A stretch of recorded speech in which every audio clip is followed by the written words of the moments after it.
Assalamualaikum warahmatullahi wabarakatuh.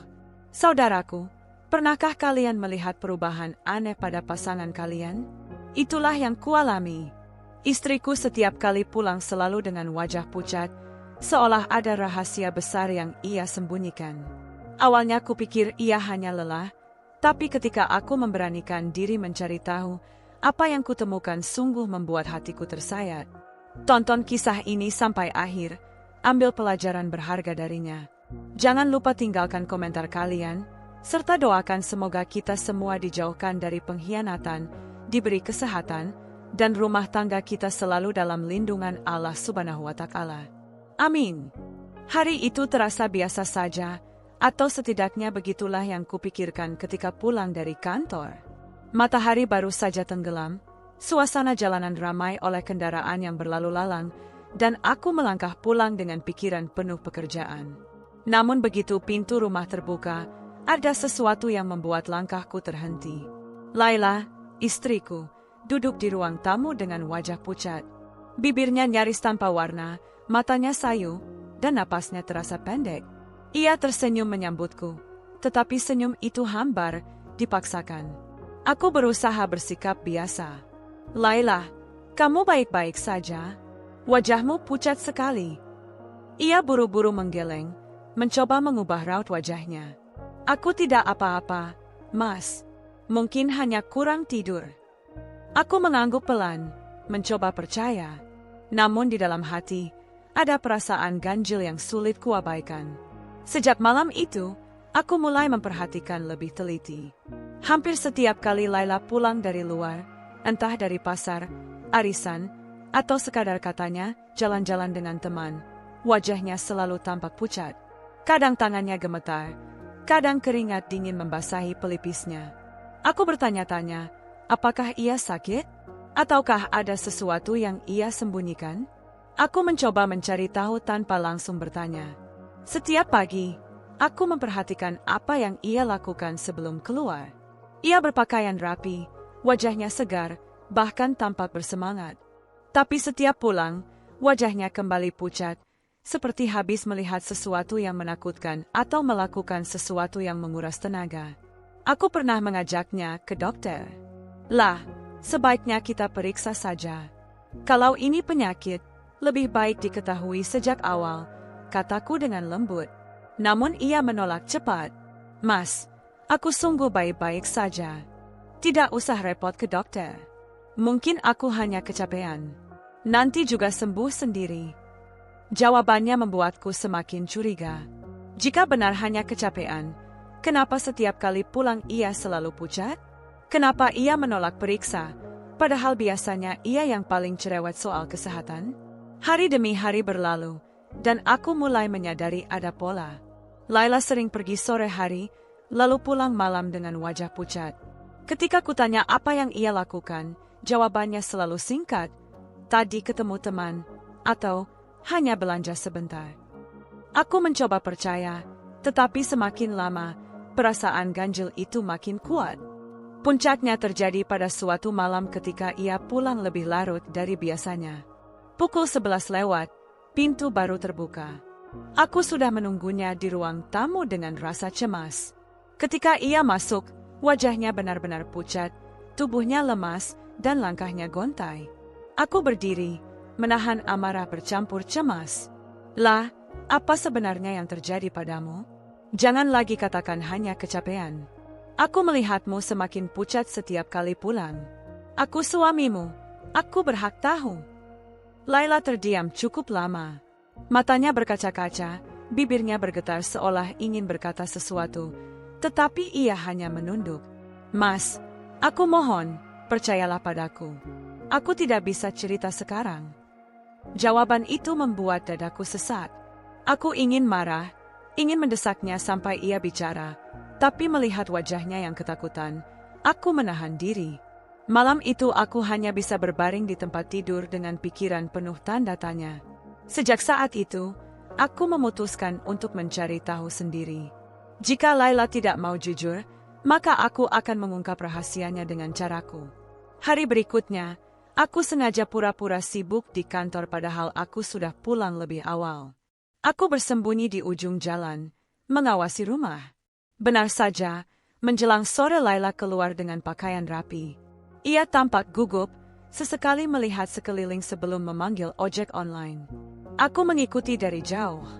Perasaan di dadaku campur aduk, takut, cemas, marah, dan penasaran.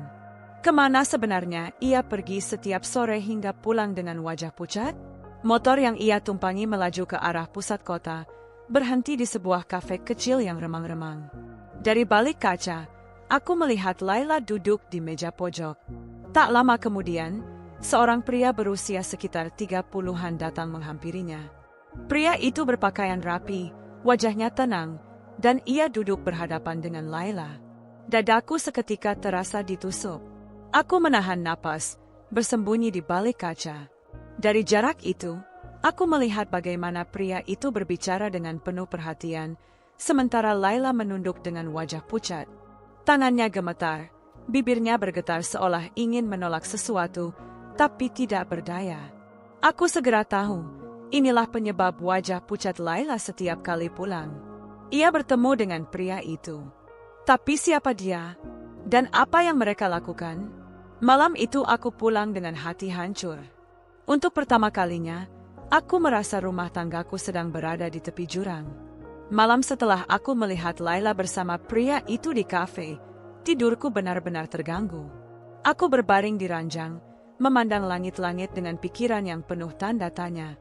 Setiap kali mataku terpejam, bayangan mereka berdua muncul, Laila yang pucat dan gugup, pria itu yang menatapnya dengan penuh perhatian. Rasanya dadaku sesak, seakan-akan ada batu besar menekan. Pagi harinya, Laila bersikap seperti biasa. Ia menyiapkan sarapan, menyapaku dengan senyum lemah, lalu menanyakan pekerjaanku. Seolah-olah tidak ada apapun yang aneh. Aku menatap wajahnya lama, mencoba mencari celah kebohongan, tapi ia berusaha terlihat normal. Dan itulah yang membuatku semakin curiga, karena normalitas yang dipaksakan seringkali menyimpan sesuatu. Aku akhirnya memutuskan untuk mencari tahu lebih banyak. Tidak cukup hanya melihat sekali.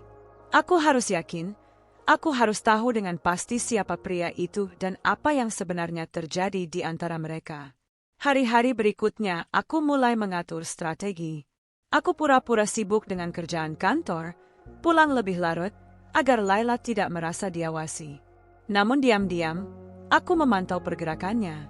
Benar saja, hampir setiap sore ia pergi keluar rumah, dan hampir selalu kembali dengan wajah pucat. Pada suatu sore, aku kembali mengikuti Laila dari kejauhan. Ia naik ojek online, dan aku menyusul dengan motor. Kali ini, tujuannya berbeda. Bukan ke kafe seperti sebelumnya, melainkan ke sebuah rumah makan kecil di pinggiran kota. Aku berusaha tidak terlalu dekat agar tidak ketahuan, tetapi cukup untuk melihat jelas dari kejauhan. Di sana, pria yang sama sudah menunggunya. Mereka duduk di pojok ruangan, dan aku bisa melihat gestur tubuh mereka meskipun tidak mendengar percakapan. Laila tampak gugup, menunduk, sementara pria itu sesekali menyodorkan sesuatu, sebuah amplop coklat. Aku melihat Laila menolaknya, tapi pria itu mendorong amplop itu ke arahnya. Laila akhirnya menerimanya dengan tangan gemetar. Darahku mendidih. Apa isi amplop itu? Uang? Dokumen? Atau bukti lain dari hubungan yang mereka sembunyikan? Aku ingin langsung menerobos masuk dan menanyai mereka berdua, tapi aku menahan diri. Terlalu berisiko, dan aku butuh lebih banyak bukti. Aku memutuskan untuk menunggu hingga mereka berpisah. Beberapa menit kemudian, Laila keluar dengan langkah tergesa, wajahnya kembali pucat. Ia memanggil ojek online dan pulang. Sementara itu, pria itu berjalan ke arah parkiran, masuk ke dalam mobil hitam mewah, lalu melaju pergi. Aku sempat mencatat plat nomor mobilnya. Itu bisa jadi petunjuk penting. Malamnya, ketika Laila sudah tidur, aku mencoba mencari tahu isi tas yang dibawanya. Dengan hati-hati agar tidak membangunkannya, aku membuka tas tangannya. Benar saja, di dalamnya ada amplop coklat yang tadi kulihat. Tanganku gemetar saat membukanya. Isinya beberapa lembar uang tunai dalam jumlah cukup banyak. Hatiku terasa ditusuk. Jadi benar, selama ini ia menerima sesuatu dari pria itu. Tapi untuk apa? Apakah ia berutang pada pria itu? Atau ada hubungan lain yang lebih kelam? Keesokan harinya, aku berangkat kerja lebih awal, tetapi sebenarnya aku ingin menyelidiki lebih jauh. Aku membawa catatan plat nomor mobil yang kulihat malam sebelumnya, lalu bertanya pada seorang teman yang bekerja di kantor Samsat. Dengan sedikit usaha, aku berhasil mendapatkan informasi. Mobil itu terdaftar atas nama seorang pria bernama Arman. Nama itu asing bagiku, tetapi ada sesuatu yang terasa janggal. Arman tinggal di daerah yang cukup elit, seorang pengusaha yang cukup dikenal di lingkungannya. Informasi itu membuatku semakin curiga, apa urusan seorang pengusaha sukses dengan istriku? Hari-hari berikutnya, aku semakin sering mengikuti Laila. Dan setiap kali, polanya sama, bertemu Arman di tempat berbeda, menerima sesuatu darinya, lalu pulang dengan wajah pucat. Kadang amplop, kadang kotak kecil. Semua itu ia sembunyikan dengan rapi di lemari pakaian. Aku sempat berpikir untuk menanyakannya langsung, tetapi aku tahu Laila pasti akan mengelak. Aku harus punya bukti kuat agar ia tidak bisa lagi berbohong. Akhirnya, aku memberanikan diri untuk mengikuti Arman lebih dekat. Suatu malam, setelah bertemu dengan Laila, Arman pergi ke sebuah restoran mewah. Dari kejauhan, aku melihatnya duduk bersama beberapa orang pria lain. Mereka tampak serius membicarakan sesuatu, sesekali tertawa kecil. Aku tidak tahu persis apa yang mereka bicarakan, tetapi jelas bahwa Arman bukan orang sembarangan. Ketika ia keluar dari restoran, aku mencoba mendekat untuk melihat wajahnya lebih jelas. Dan saat itulah aku tertegun. Ada sesuatu di wajahnya yang familiar, seolah aku pernah melihatnya sebelumnya. Aku berpikir keras, dan tiba-tiba ingatan itu muncul. Beberapa bulan lalu, saat ada acara reuni sekolah Laila, aku pernah melihat foto yang ia posting di media sosial. Dalam foto itu, Laila berdiri bersama beberapa teman lama, dan salah satunya adalah pria ini, Arman. Jantungku berdegup kencang. Jadi, pria ini bukan orang asing. Ia adalah teman lama Laila. Mungkin seseorang dari masa lalu yang kini kembali hadir. Tapi mengapa hubungan mereka begitu rahasia? Dan mengapa Laila selalu pulang pucat setelah bertemu dengannya? Malam itu aku pulang dengan kepala penuh pikiran. Rasa cemburu, curiga, dan marah bercampur jadi satu. Aku ingin menuntut jawaban dari Laila, tapi aku juga takut mendengar kebenarannya. Ketika aku masuk rumah, Laila sedang duduk di ruang tamu, wajahnya kembali pucat. Aku menatapnya lama, mencoba menahan amarah. Laila, kataku akhirnya, aku tahu kamu menyembunyikan sesuatu. Cepat atau lambat, aku akan tahu semuanya. Laila terkejut, matanya membesar, bibirnya bergetar. Namun ia tidak berkata apa-apa. Hanya diam, dengan wajah semakin pucat. Dan diam itu justru semakin memperkuat kecurigaanku. Aku tahu, aku sedang berada di ambang kebenaran. Dan apapun yang akan kutemukan, aku harus siap menanggungnya. Sejak malam itu, kata-kata yang keluar dari mulutku kepada Laila semakin singkat. Aku tidak lagi banyak bertanya karena aku tahu, semakin banyak aku mendesaknya, semakin ia akan menutup mulutnya. Aku memilih diam, mengamati, dan menunggu celah untuk membuka kebenaran yang selama ini ia sembunyikan. Namun diam bukan berarti tenang. Setiap kali aku melihat Laila pulang dengan wajah pucat, dadaku kembali perih. Setiap kali ia berkata, hanya belanja sebentar, atau ketemu teman lama, hatiku semakin panas. Aku tahu itu bukan kebenaran. Suatu malam, saat Laila sudah tertidur pulas, aku duduk di ruang tamu dengan pikiran yang bercampur aduk. Aku membuka kembali ponselnya yang ia letakkan di meja. Selama ini aku jarang sekali memeriksa ponselnya, tapi kali ini aku memberanikan diri.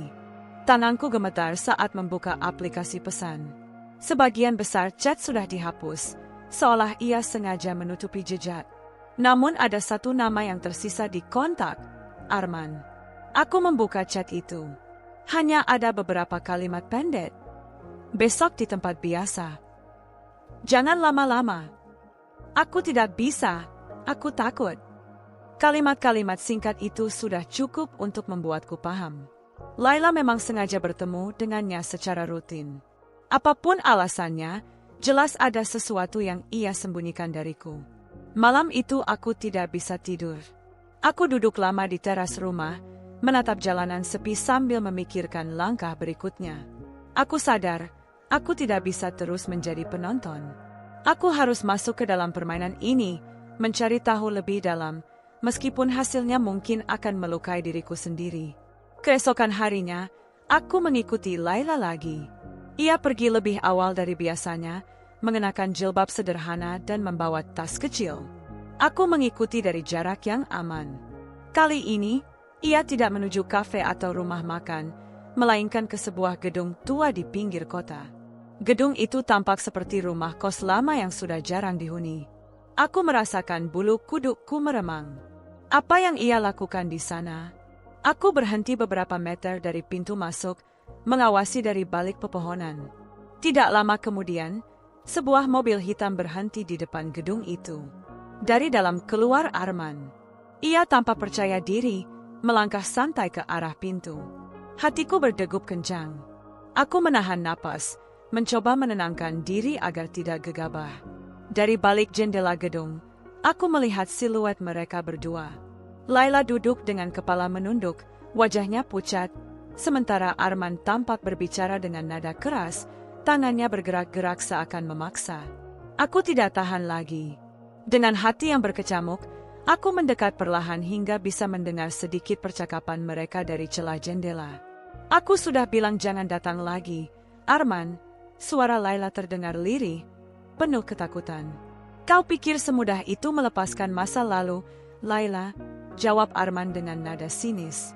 Semua yang kau punya sekarang, sebagian besar ada karena aku. Itu dulu. Aku sudah menikah, aku punya keluarga. Aku tidak ingin merusaknya. Terlambat. Kau sudah mengambil apa yang bukan hakmu. Kau kira aku akan diam saja? Tubuhku bergetar mendengar percakapan itu. Apa maksud Arman? Apa yang pernah dilakukan Laila di masa lalu hingga ia merasa berhutang sebesar itu? Aku hampir saja menerobos masuk, tetapi aku menahan diri. Aku tahu jika aku masuk sekarang, aku hanya akan membuat Arman semakin licik, dan Laila mungkin akan menutup mulut rapat-rapat.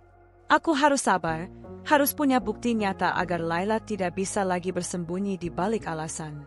Malamnya, aku berpura-pura tidak tahu apa-apa. Laila pulang dengan wajah pucat seperti biasa. Aku menatapnya lama, lalu berkata singkat, "Kamu capek sekali kelihatannya." Ia hanya mengangguk tanpa menjawab, lalu masuk kamar.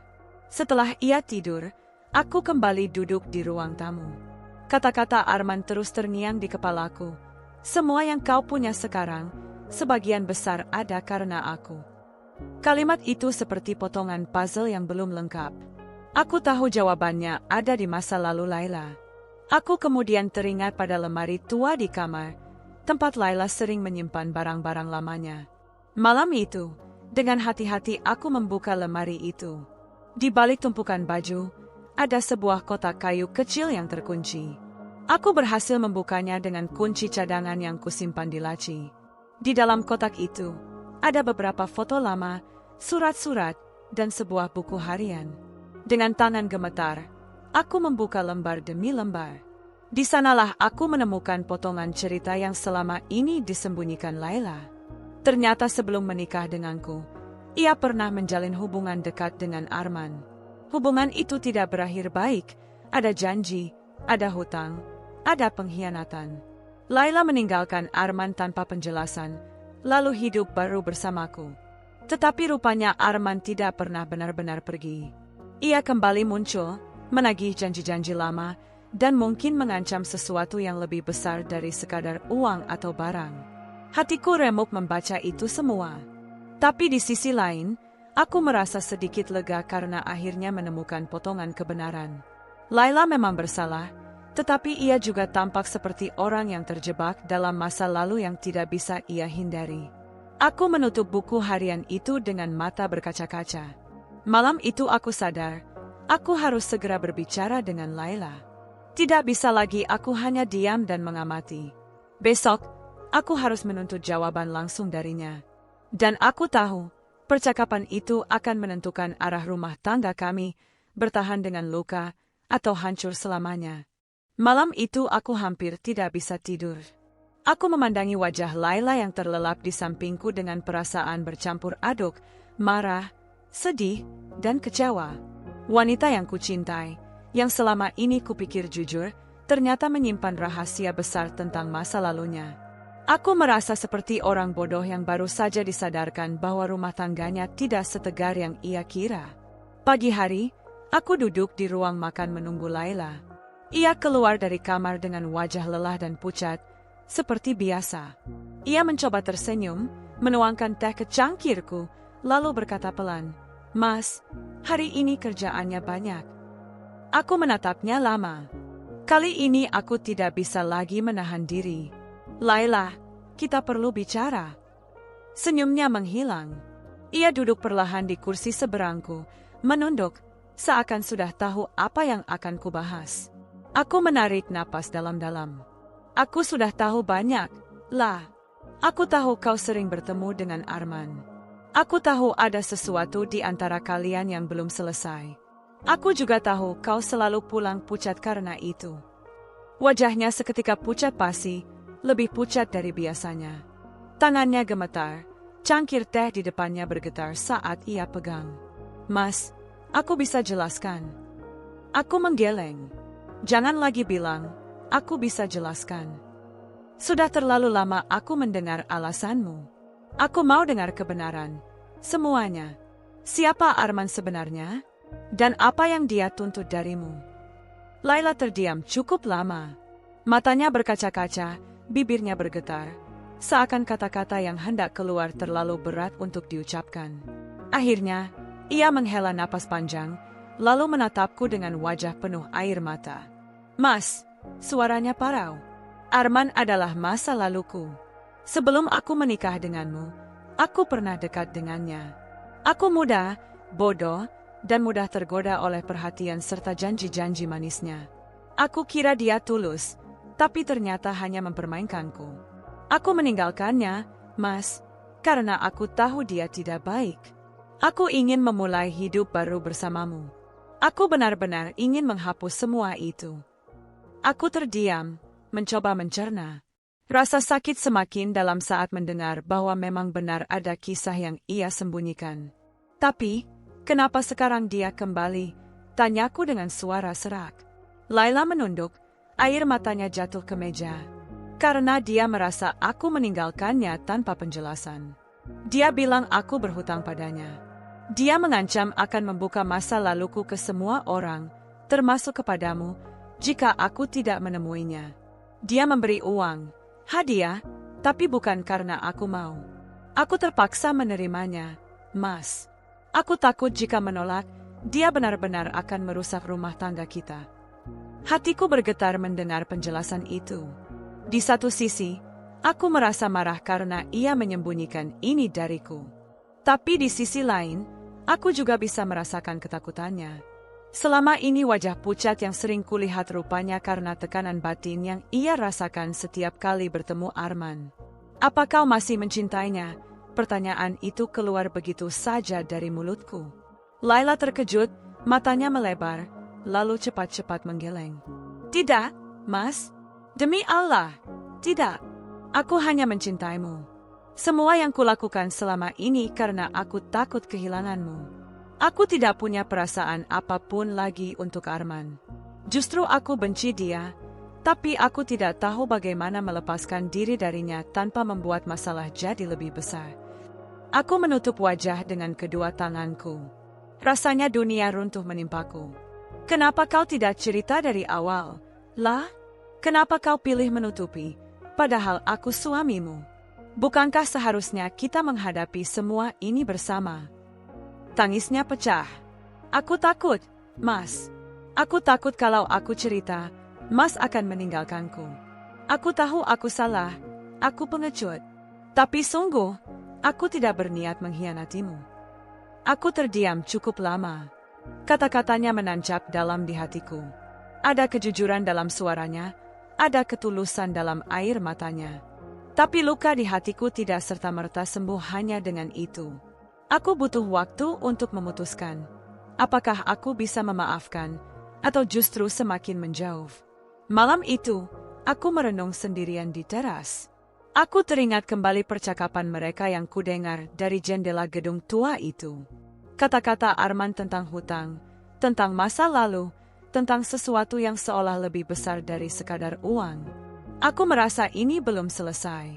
Masih ada rahasia yang Laila sembunyikan, atau mungkin sesuatu yang ia sendiri tidak berani ungkapkan. Aku menatap langit malam, berbisik dalam hati, jika rumah tangga ini masih bisa diselamatkan, beri aku kekuatan. Jika tidak, tunjukkan jalan terbaik untukku. Keesokan harinya, aku memutuskan satu hal. Aku tidak akan membiarkan Arman terus menghantui rumah tanggaku. Jika Laila tidak mampu melepaskan diri darinya, maka aku yang harus turun tangan. Aku harus berhadapan langsung dengan pria itu, menatap matanya, dan mendengar dari mulutnya sendiri apa yang sebenarnya ia inginkan. Dan aku bersumpah, apapun risikonya, aku akan melindungi rumah tanggaku dari kehancuran. Hari-hari setelah pengakuan Laila terasa lebih berat bagiku. Di satu sisi, aku lega karena ia akhirnya berkata jujur, setidaknya sebagian dari kebenaran. Namun di sisi lain, dadaku masih dipenuhi amarah. Setiap kali aku mengingat wajah Arman, setiap kali bayangan Laila duduk di hadapannya muncul, hatiku kembali panas. Aku sadar satu hal, aku tidak bisa hanya duduk diam. Jika aku membiarkan ini terus berlanjut, Arman akan selalu datang, selalu menekan, selalu membuat Laila pulang dengan wajah pucat penuh ketakutan. Aku harus menyudahi ini, sekali untuk selamanya. Maka aku mulai merencanakan langkah. Aku menunggu saat yang tepat, mengamati pergerakan Laila, mencatat kapan Arman biasanya muncul, dan mencari tahu di mana ia sering bertemu. Dari semua pengamatan, aku tahu Arman orang yang berhati-hati. Ia tidak pernah datang ke rumah, selalu memilih tempat netral, kafe, rumah makan, atau gedung tua yang sepi. Semua pertemuan itu selalu terkesan sembunyi-sembunyi, seolah ia pun sadar bahwa dirinya tidak ingin terlihat. Aku memutuskan untuk menjebaknya. Malam itu, setelah Laila tidur, aku duduk di teras dengan ponsel di tangan. Aku membuka kontak Arman dari ponsel Laila.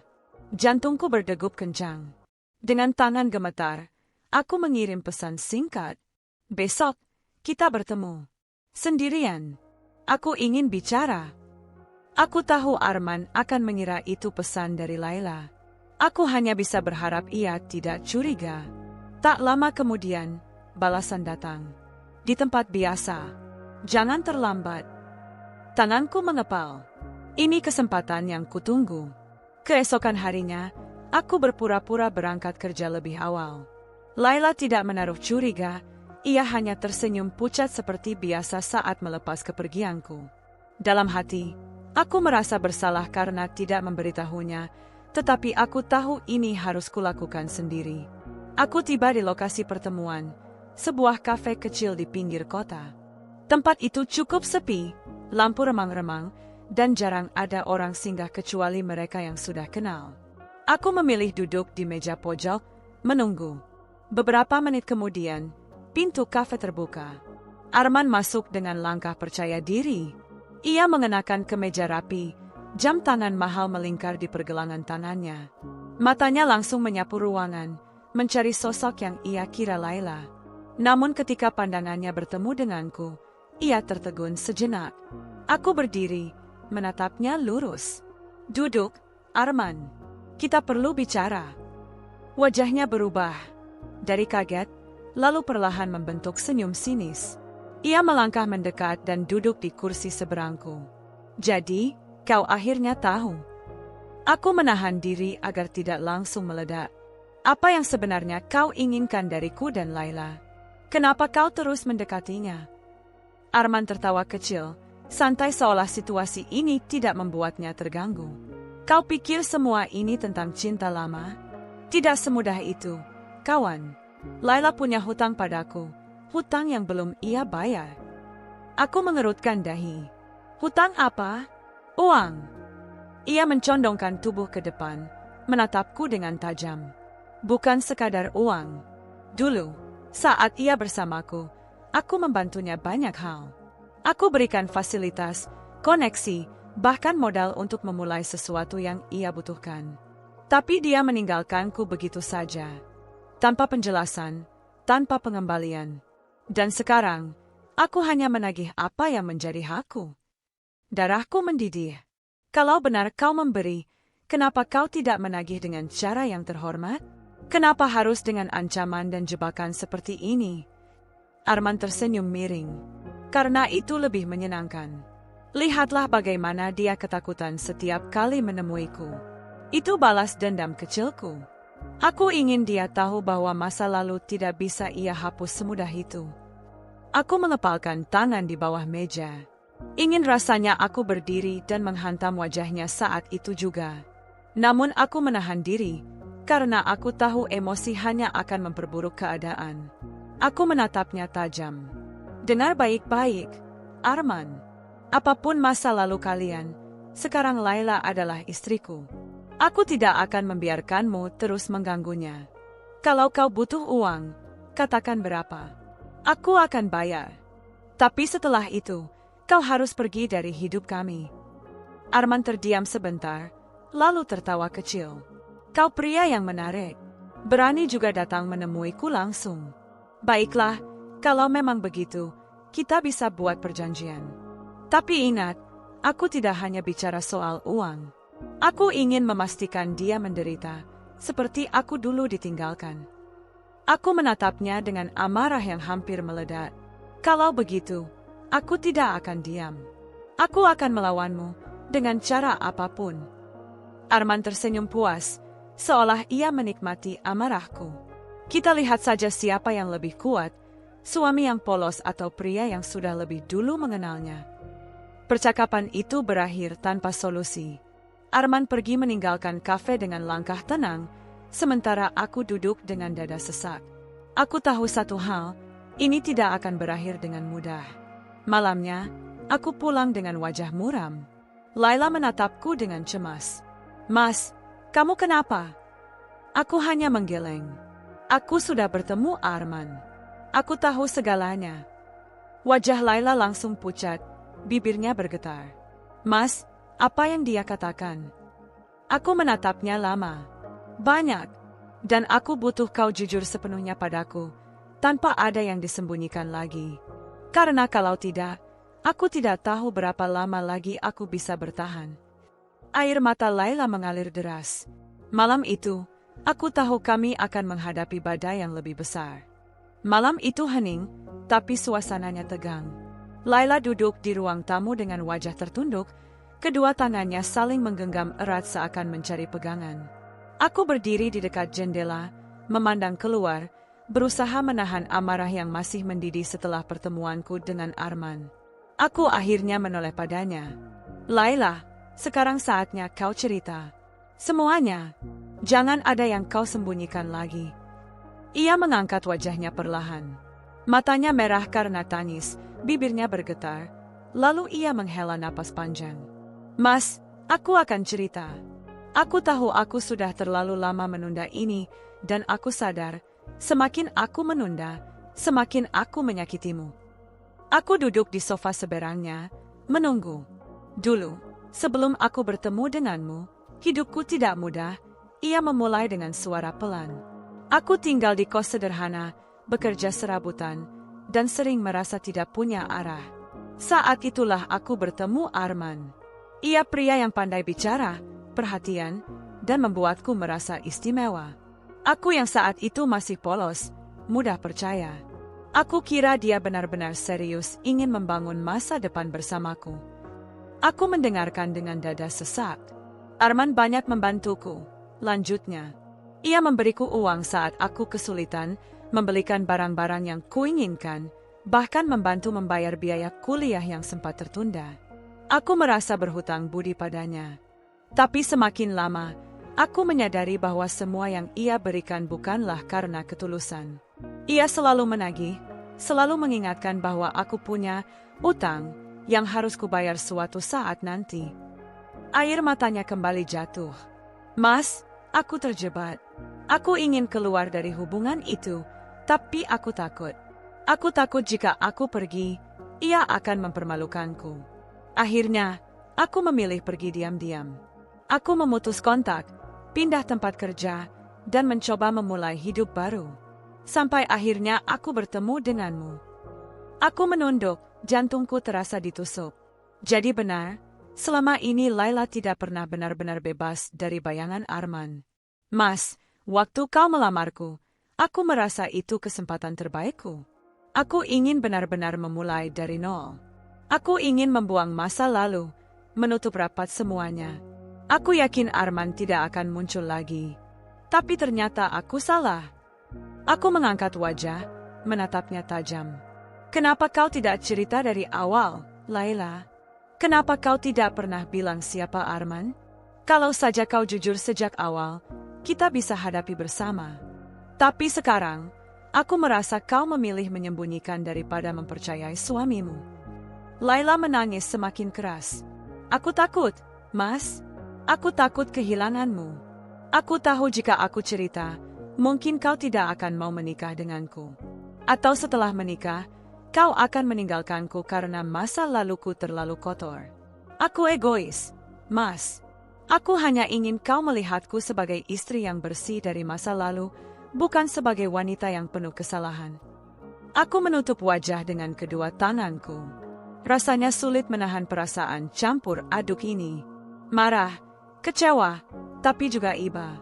Laila, suaraku serak, kau tidak mengerti. Yang membuatku marah bukan masa lalumu. Semua orang punya masa lalu. Tapi yang membuatku hancur adalah kau memilih menutupinya, bahkan saat Arman kembali menghantuimu.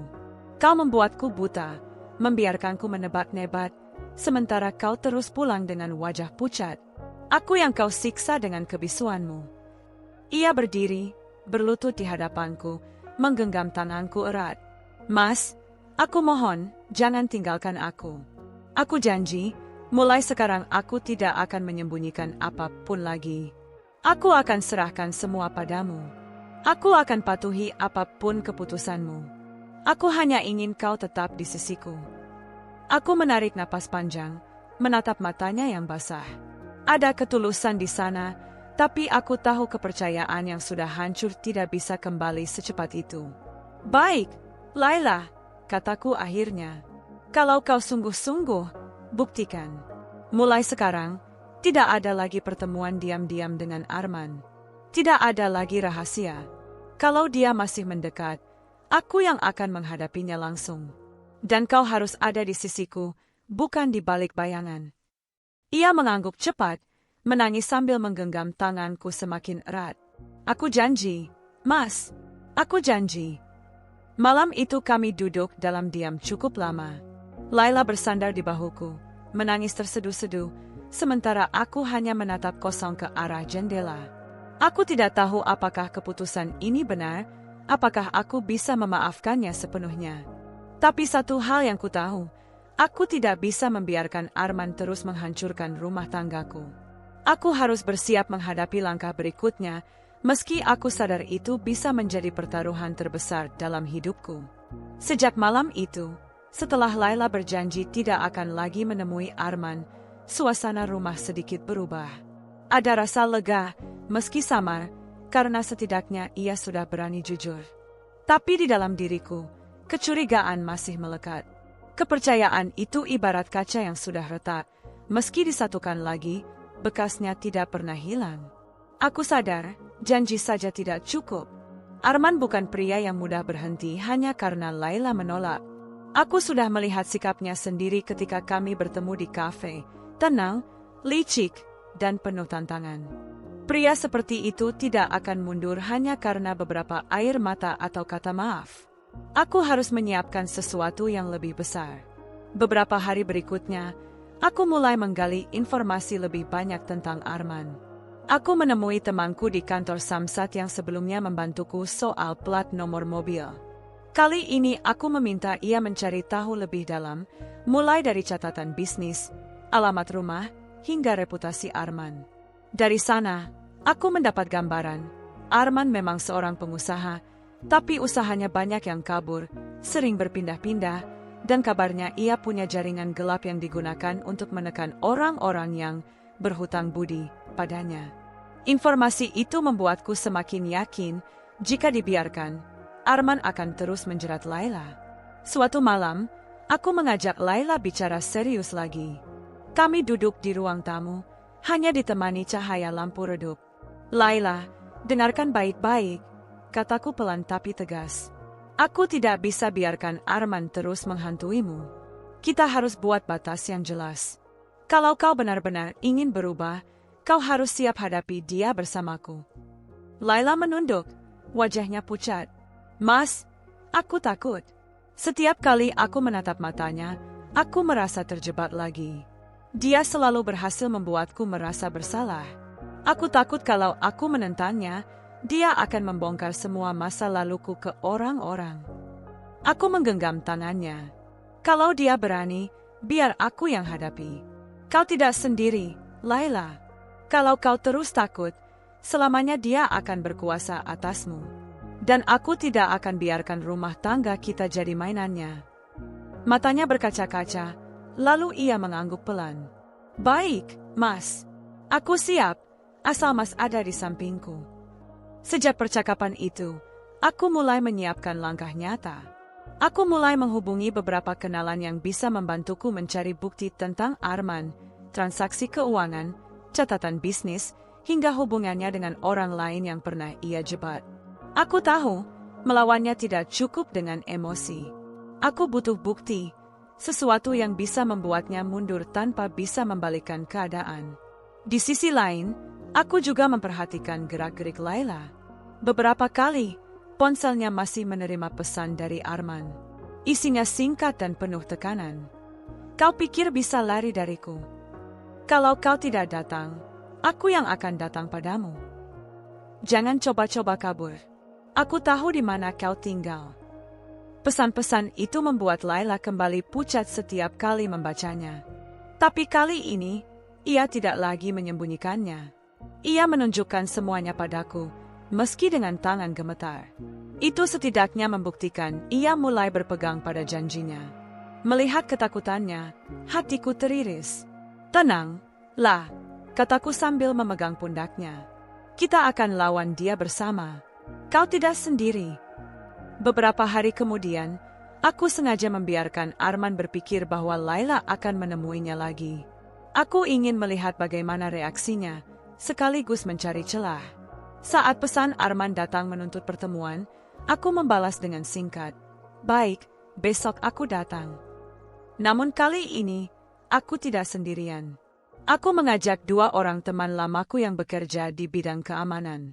Mereka bukan polisi, tapi cukup paham cara menghadapi orang licik tanpa harus menimbulkan keributan besar. Rencananya, mereka akan berada tidak jauh dari lokasi, siap turun tangan jika Arman mencoba sesuatu. Hari yang ditentukan tiba. Lokasinya di sebuah parkiran sepi dekat gudang tua, tempat yang jelas dipilih Arman untuk menjaga kerahasiaan. Aku datang lebih dulu, menunggu di dekat mobil. Laila ku tinggalkan di rumah. Aku tidak ingin ia ikut kali ini. Tak lama, mobil hitam Arman datang. Ia keluar dengan senyum sinis, berjalan santai seolah sudah menguasai keadaan. Oh, jadi sekarang kau yang datang lagi. Di mana Laila? Tanyanya dingin. Aku menatapnya lurus. Laila tidak akan pernah lagi datang padamu. Semua urusanmu dengannya, sekarang lewat aku. Ia tertawa kecil. Berani sekali kau bicara begitu. Kau kira bisa hentikan aku hanya dengan kata-kata. Aku maju selangkah. Arman, dengar baik-baik. Aku tahu semua permainanmu. Aku tahu kau sudah menekan banyak orang dengan cara kotor. Dan aku sudah punya bukti yang cukup untuk menjatuhkanmu. Kalau kau tidak berhenti sekarang, aku pastikan kau akan kehilangan lebih dari sekadar masa lalu dengan Laila. Wajah Arman sedikit berubah, meski ia berusaha tetap tenang. Bukti? Kau pikir aku takut? Aku mencondongkan tubuh, menatap matanya tajam. Kau boleh tidak takut padaku, tapi kau tidak akan bisa kabur dari hukum atau dari orang-orang yang pernah kau sakiti. Aku punya nama-nama mereka. Aku tahu apa yang kau lakukan. Ia terdiam beberapa detik. Aku tahu kata-kataku mulai masuk. Tapi aku juga tahu, ini baru awal. Arman bukan tipe yang akan menyerah hanya karena ancaman. Malam itu aku pulang dengan dada penuh gejolak. Pertemuan itu tidak mengakhiri apapun, tapi setidaknya aku sudah menunjukkan bahwa aku tidak lagi pasif. Aku sudah menegaskan, aku siap melawan. Di rumah, Laila menungguku dengan wajah cemas. Begitu melihatku masuk, ia langsung berlari memelukku. "Mas, bagaimana?" Aku membelai kepalanya, meski pikiranku masih dipenuhi strategi. "Belum selesai, lah. Tapi percayalah, aku tidak akan biarkan dia menang. Kita akan hadapi ini bersama sampai akhir." Dan malam itu, untuk pertama kalinya setelah sekian lama, aku melihat sedikit warna di wajah Laila, bukan pucat ketakutan, tapi secercah harapan. Sejak pertemuanku dengan Arman dan upayaku menegaskan batas, suasana memang berubah, tetapi bukan berarti semuanya menjadi mudah. Malah sebaliknya, Arman kini tampak lebih berhati-hati dan, pada saat yang sama, lebih berbahaya. Ia tidak lagi mengirim pesan kasar terbuka, melainkan mulai memakai cara-cara halus yang membuat kami sulit membuktikannya di hadapan orang lain. Aku tidur dengan telinga waspada, setiap dering ponsel di rumah membuat jantungku loncat seperti dulu kala. Beberapa hari setelah ancaman di parkiran, Laila tampak lebih rapuh. Ia ingin melakukan ini secara benar. Aku melihat usahanya yang tak kenal lelah, mematikan semua kontak lama, menerima catatan teleponnya ku bersihkan di depanku, bahkan mengganti kartu perdana. Tapi ketakutannya bukan soal teknologi, ketakutannya adalah soal konsekuensi yang mungkin muncul jika Arman marah. Dia sering terjaga sampai larut, memegang kepala, dan berbisik doa-doa yang membuat dadaku tersayat. Aku berusaha menenangkannya, memberi alasan mengapa kita tak boleh menyerah pada rasa takut, dan menegaskan bahwa kita akan menghadapi ini bersama. Arman, tahu itu, mulai mainkan permainan psikologis. Ia mengirimkan seorang lelaki yang sering terparkir tak jauh dari rumah kami, seseorang yang menanyakan dengan ramah tentang anak tetangga, siapa pemilik toko sebelah, sampai berlagak seperti pelanggan yang hilang arah. Semuanya sederhana, tidak langsung mengancam, namun efeknya menghantui. Laila melihat mobil itu lewat dan kembali pucat. Aku mulai mengamati lingkungan kami lebih cermat, mencatat nomor plat, memperhatikan wajah-wajah asing yang sempat berlalu. Teman-teman yang kubawa sebagai pengawas, terkadang bertanya mengapa aku begitu serius. Aku hanya bilang itu soal rasa aman keluarga. Di kantor, beban pekerjaan bertambah berat karena pikiranku tak tenang. Rekan-rekan menyadari perubahan pada diriku. Ada yang memberi nasihat, ada yang pura-pura tak tahu. Dani, sahabatku, tetap jadi sandaran. Kami bertukar informasi. Dia mengulik bagian-bagian yang berkaitan dengan Arman. Aku menyiapkan dokumen dan rekaman kecil untuk menguatkan posisi kami. Di sela-sela itu, aku juga belajar menahan emosiku agar tidak meledak pada Laila saat ia sedang lelah. Dia bukan saja korban nostalgia, ia juga korban taktik orang yang ingin memaksakan kehendak. Suatu malam, ketika hujan turun pelan, aku menerima pesan samar dari nomor tak dikenal. Foto sebuah amplop yang tergeletak di dekat pagar salah satu rumah tetangga. Tidak ada kata, hanya gambar. Aku merasakan kemarahan mendidih, tetapi juga ketakutan. Arman mulai mengirimkan sinyal-sinyal kecil yang membuat kami was-was, seolah ia bisa menempatkan sesuatu di mana saja dan memberitahu bahwa ia masih punya kuasa. Kupikir untuk melapor pada kepolisian, tetapi bukti yang kumiliki belum cukup kuat untuk tindakan hukum. Lagi pula, aku tak mau membuka aib rumah tangga ini di ruang publik bila bukan solusi akhir. Jadi kami memilih cara lain, mengumpulkan semua bukti kecil itu, merekam, mendokumentasikan. Laila tampak lebih berani dari yang kukira. Di sela-sela air mata dan kegugupan, ia mulai bertindak proaktif, meminta dukungan tetangga yang ia percaya, ikut mengantar belanja ke rumah orang tua untuk memperlihatkan dirinya di hadapan banyak orang, Dan paling penting, ia rutin ikut pertemuan komunitas di masjid yang membuatnya bertemu banyak wajah yang bisa menjadi saksi jika diperlukan. Keputusannya melakukan hal-hal kecil tapi konsisten mulai menekan Arman. Pria itu tak lagi mudah mendapat momen privat dengan Laila. Perubahan kecil itu memberiku ruang bernafas, namun aku tetap menjaga kewaspadaan. Suatu sore, ketika matahari sudah condong ke barat, Dani meneleponku dengan suara cemas. "Bro, ada kabar?" Arman terlihat di pasar mayor, ngobrol sama pedagang kaki lima. Dia tanya soal keberadaanmu akhir-akhir ini. Aku langsung menuju pasar dengan perasaan tidak tenang. Benar saja, dari jarak aman aku melihat pria itu bercakap-cakap, tertawa kecil seolah tak ada yang terjadi. Ketika tatapan kami bersinggungan, ia memberi senyum tipis yang seolah menantang. Aku paham itu bukan sekadar kebetulan, ini bentuk tekanan keras yang ia lakukan ketika tak bisa menekan lewat jalan yang lebih langsung. Rencana kami berubah menjadi lebih rapi. Aku menghubungi beberapa orang yang kukenal di lingkungan yang lebih luas. Teman lama yang kini bekerja di bidang legal, salah satu kenalan di dinas administrasi, dan seseorang yang paham soal investigasi kecil-kecilan.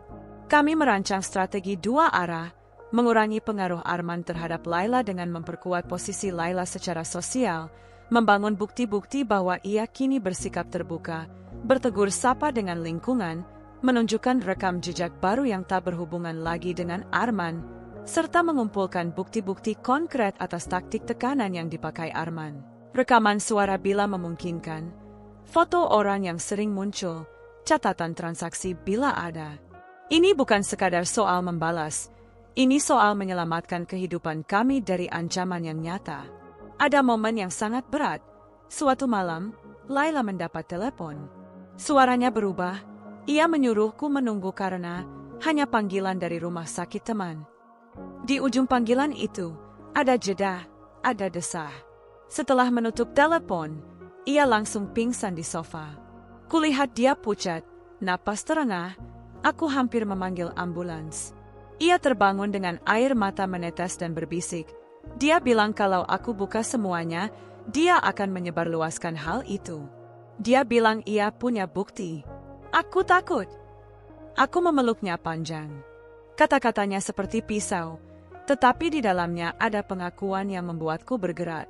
Jika Arman punya bukti, kami harus memastikan bukti itu tak lagi bisa dipakai untuk memaksa.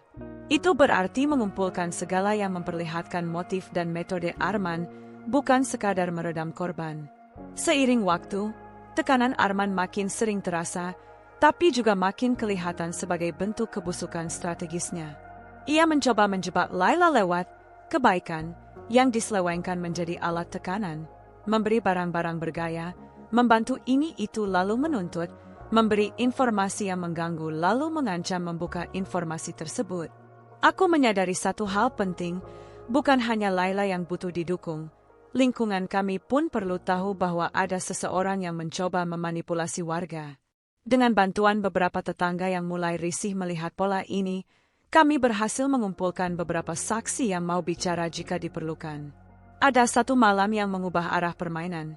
Seorang pedagang di pasar yang sering melihat Arman berbicara pada para pedagang, datang padaku diam-diam untuk memberitahu bahwa Arman beberapa kali mencoba berurusan dengan dokumen kecil, faktur, kwitansi, hal-hal administratif, yang kemudian dipakai sebagai bukti untuk menekan.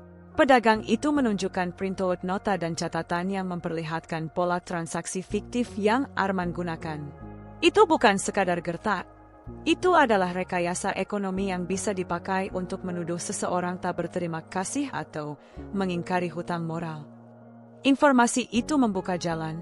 Kami kini tidak hanya membongkar intimidasi emosional, melainkan juga mekanisme material yang dipakai Arman. Aku dan Dani menyusunnya rapi. Kapan harus dibawa ke pihak berwajib, kapan harus dipresentasikan ke komunitas, kapan harus dilakukan klarifikasi publik. Menjalani hari-hari dengan beban ini mengajarkanku banyak hal tentang sabar, tentang harga diri, dan tentang batas memaafkan. Laila, meski tetap sering diselimuti rasa bersalah, berubah menjadi lebih tegar. Ia ikut aktif mengatur pertemuan RT, meminta imam masjid memberi kesempatan untuk bicara soal etika dan kejujuran. Bukan untuk mencari simpati, melainkan untuk menunjukkan bahwa ia tak lagi terikat pada masa lalu, bahwa ia memilih jalan transparan.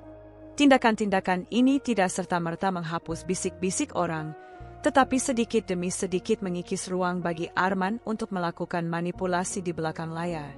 Suatu sore yang cerah, aku menerima kabar dari teman hukum bahwa beberapa dokumen yang ditemukan bisa dipakai untuk membentuk laporan resmi. Kini kami memiliki posisi yang lebih kuat, bukti adanya pola tekanan ekonomi dan rekayasa administrasi yang dilakukan Arman. Ada ketenangan tertentu saat tahu langkah selanjutnya bukan berdasarkan emosi, melainkan bukti. Kami mulai menyusun laporan kecil, kronologi, bukti transaksi, testimoni saksi, serta rekaman kecil yang berhasil dikumpulkan. Aku sadar, ini bukan sekadar perang antara dua pria, ini soal melindungi keluarga, harga diri, dan masa depan.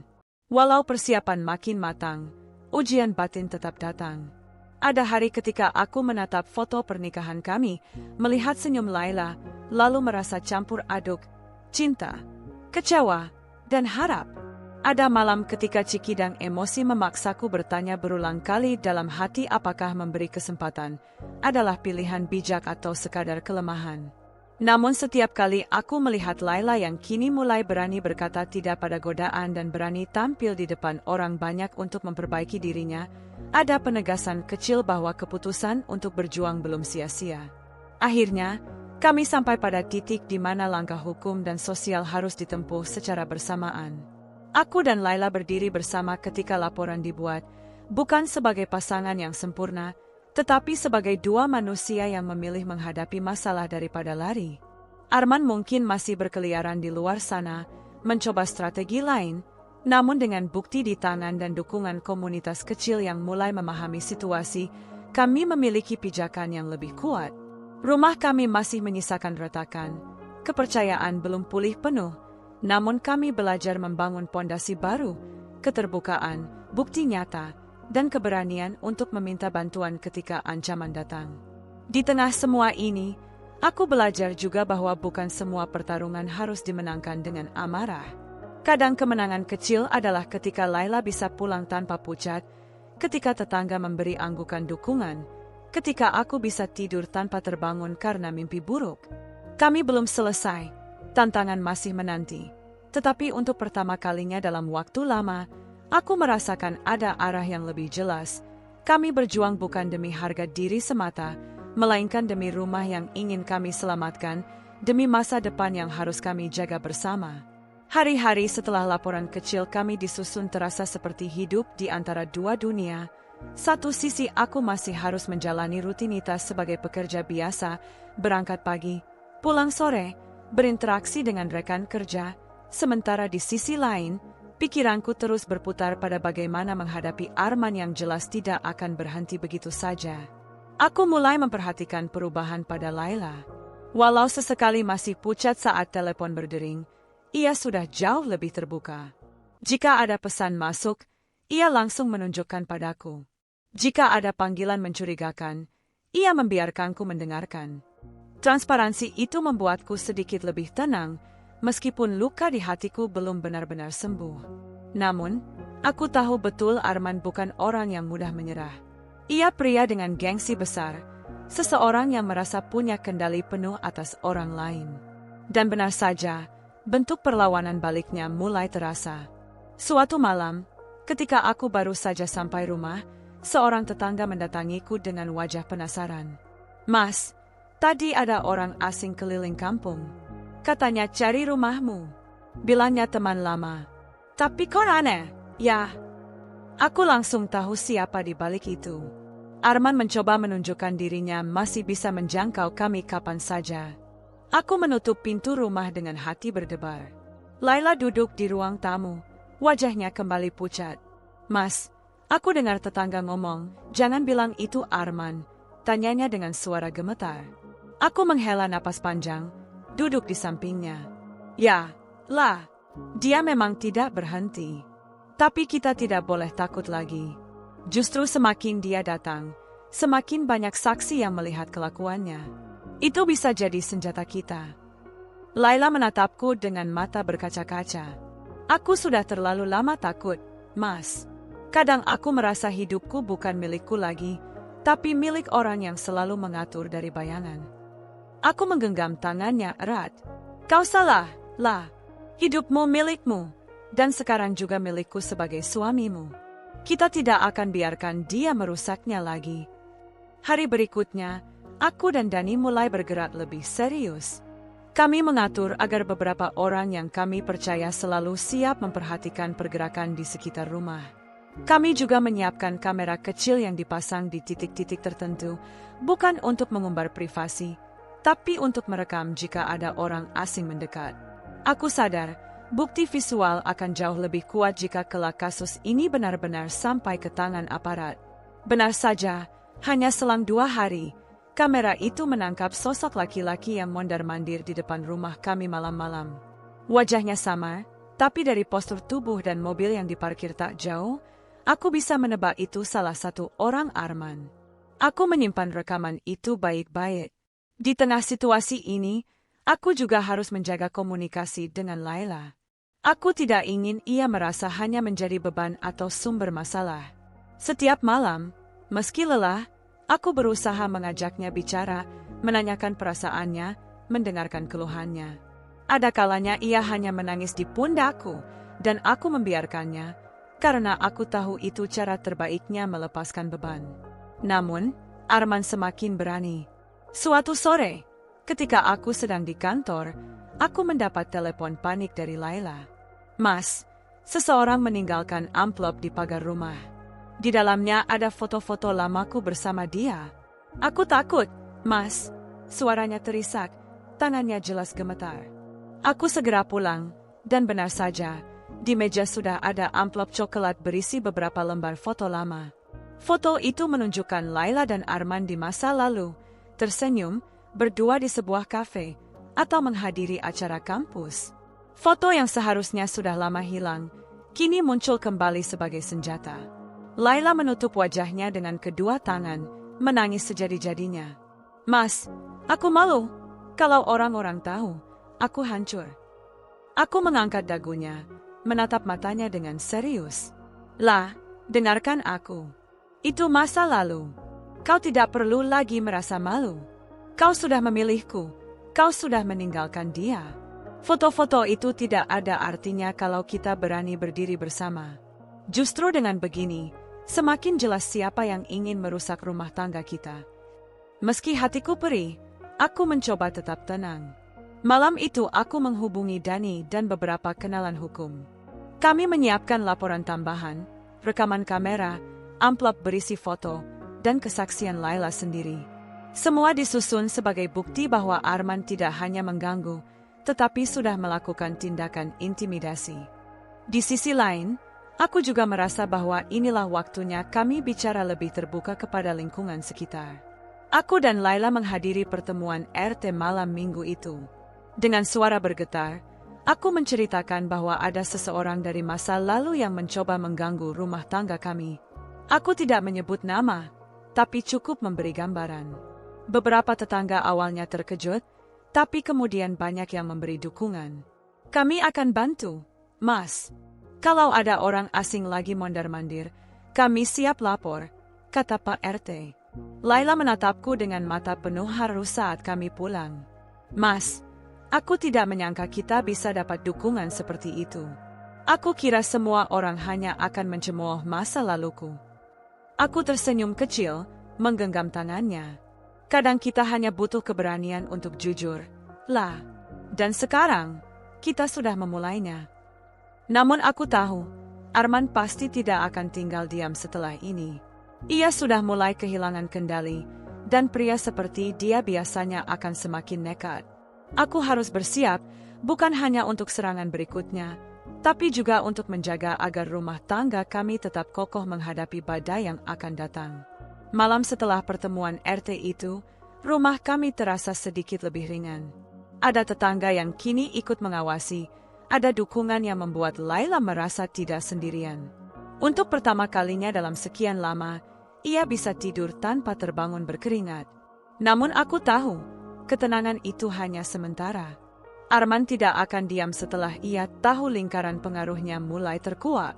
Kekhawatiranku terbukti. 2 hari kemudian, sebuah insiden mengguncang kami.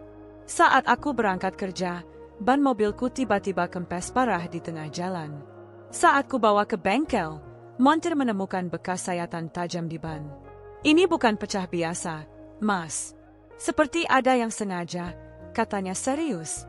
Dadaku langsung sesak. Aku tahu siapa yang melakukannya. Arman ingin menunjukkan bahwa ia bisa menyentuh hidupku kapan saja, bahkan tanpa harus muncul di depan mata.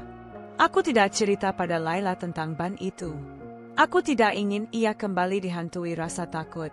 Tapi malamnya, aku duduk di ruang tamu lama sekali, memikirkan langkah berikutnya. Aku sadar, ini sudah masuk level baru. Dari ancaman psikologis, kini berubah menjadi ancaman fisik.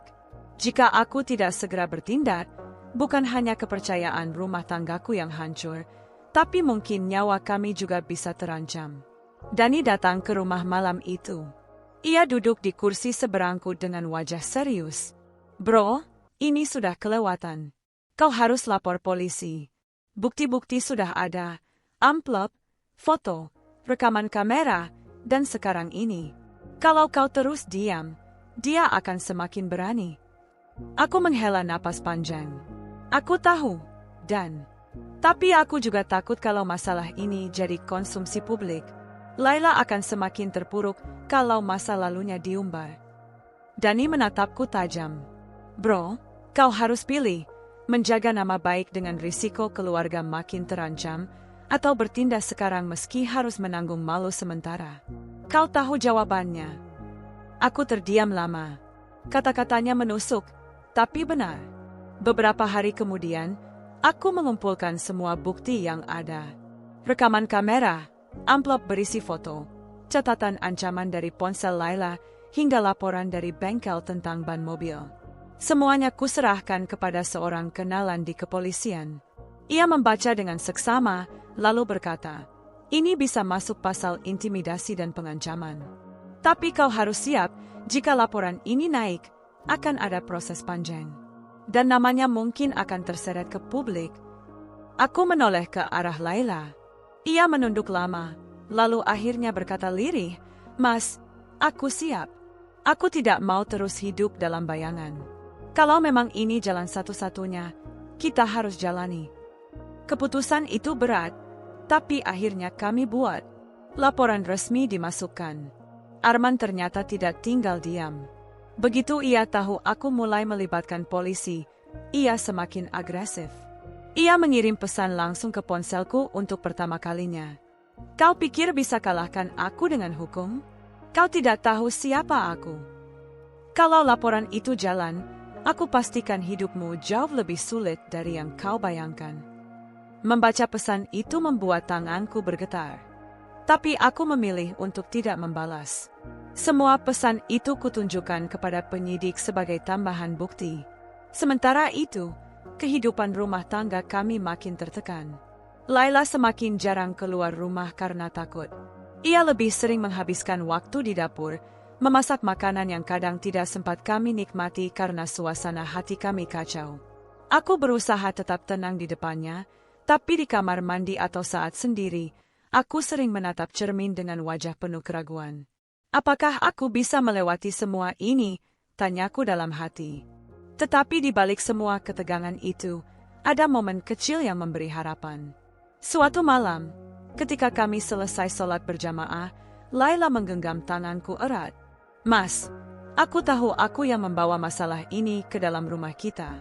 Tapi aku berjanji, aku tidak akan lari lagi. Kalaupun kita harus hadapi semua ini sampai ke ujung, aku akan tetap di sisimu. Aku menatap matanya lama. Ada ketulusan yang belum pernah kulihat sebelumnya. Untuk pertama kalinya sejak semua ini terjadi, aku merasa Laila benar-benar menjadi partnerku, bukan beban. Beberapa hari kemudian, polisi mulai bergerak.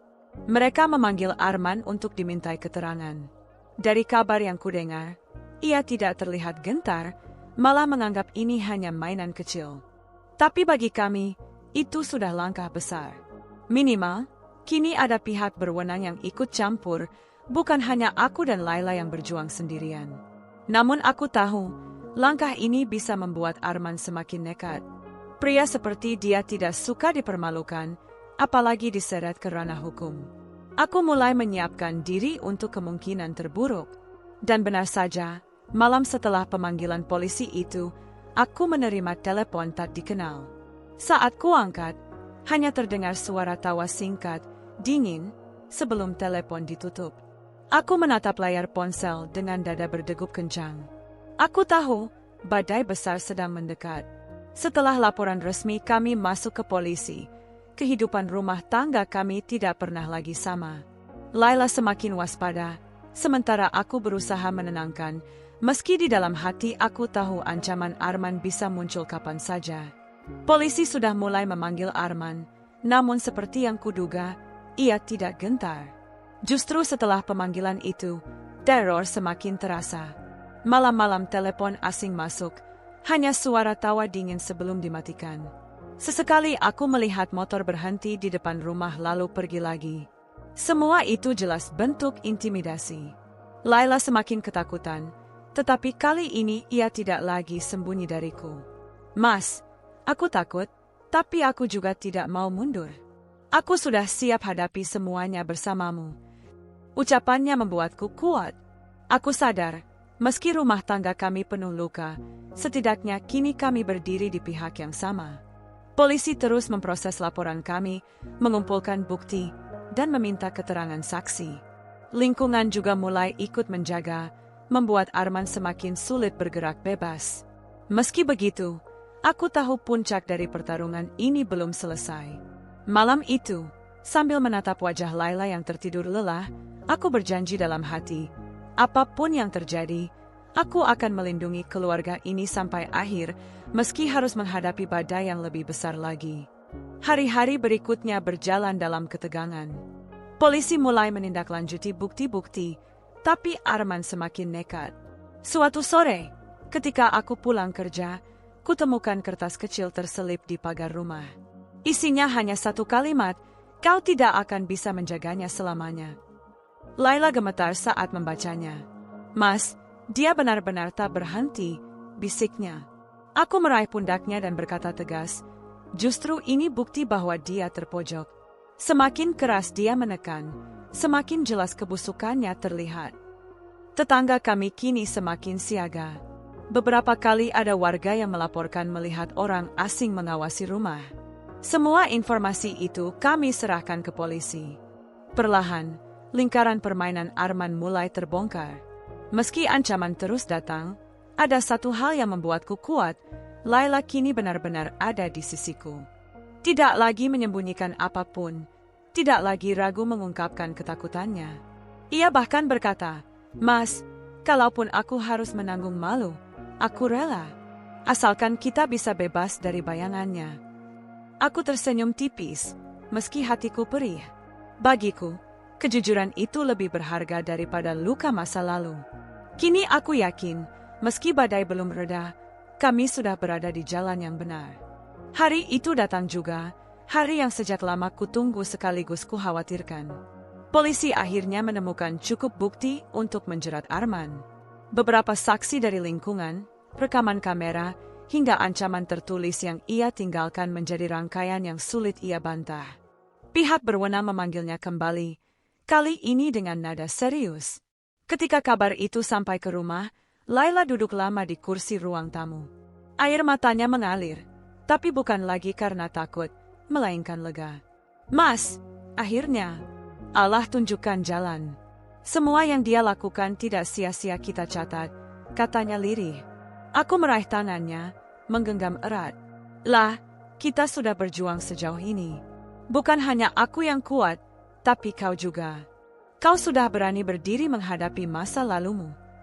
Proses hukum tentu tidak serta-merta langsung selesai.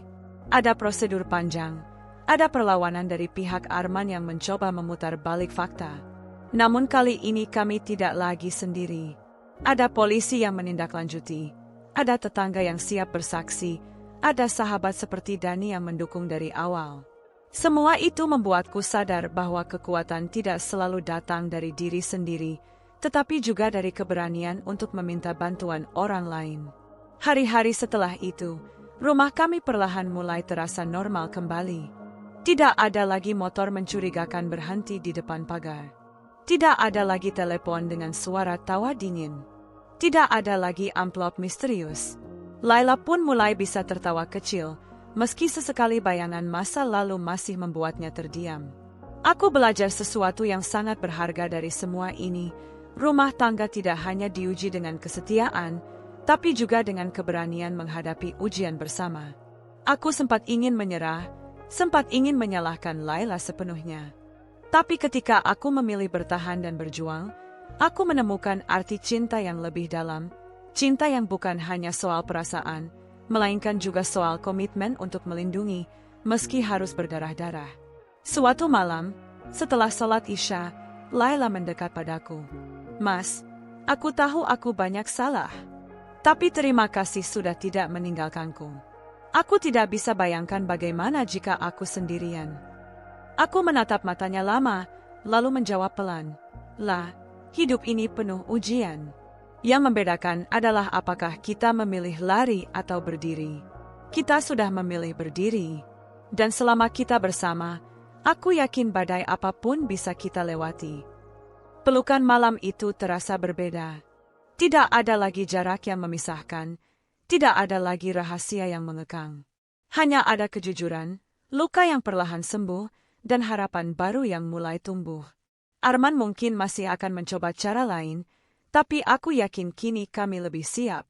Kami sudah belajar menghadapi rasa takut, kami sudah belajar membangun kembali kepercayaan, dan yang terpenting, kami sudah membuktikan bahwa cinta sejati tidak runtuh hanya karena badai sesaat. Malam itu, ketika ku tatap wajah Laila yang tertidur dengan damai, aku berbisik dalam hati, perjuangan ini belum selesai, tapi kami sudah menang. Menang karena tetap bersama, meski dunia berusaha memisahkan.